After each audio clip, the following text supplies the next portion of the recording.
Bonsoir, bonsoir. Bah, justement, dis-nous tout, je ne vais pas m'étendre dans cette introduction sur ma présentation. J'ai 44 ans, j'en ai vécu autant à Paris. Je ne vais pas m'étendre parce que je considère toute candidature comme d'abord collective.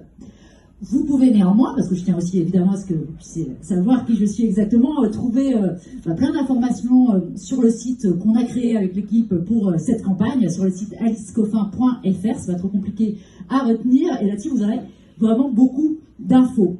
De manière générale, en fait, mes collègues du Conseil de Paris ou de la mairie du 12e pourront vous le confirmer. J'ai jamais brigué aucun poste, et j'ai jusqu'à présent fait des campagnes plutôt d'autres personnes que moi-même. Si j'ai décidé d'être candidate là maintenant, c'est parce que candidater, devenir sénatrice, c'est envoyer le message à toutes celles, à tous ceux de nos élus écologistes, de nos élus féministes qui subissent tant d'attaques, qu'il faut continuer. Mais qu'il faut aussi que nous soyons plus nombreux, plus nombreuses, nous devons faire masse, et ça dépend de vous, parce que comme je n'ai cessé de le répéter pendant cette campagne, le Sénat nous appartient aussi.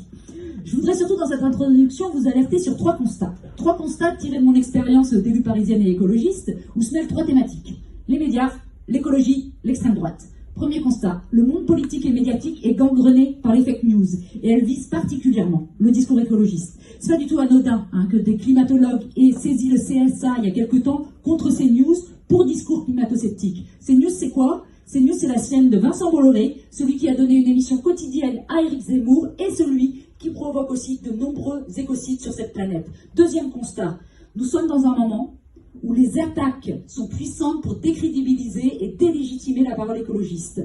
C'est pas nouveau, ça fait des décennies qu'on y fait face, mais le CNRS vient de publier l'étude Climatoscope 2023. Qu'est-ce qu'elle nous dit ? Elle nous apprend qu'en France, une communauté dénialiste qui nie le changement climatique s'est développée sur Twitter à l'été 2022. Et qu'est-ce qu'elle nous révèle aussi ?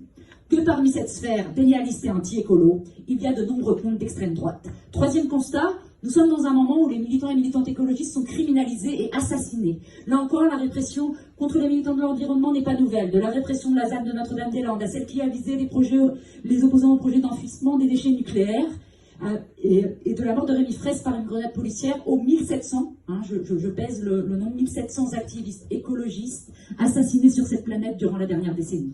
Mais cela s'accentue, et il suffit de voir de ce qui s'est passé à Sainte-Soline.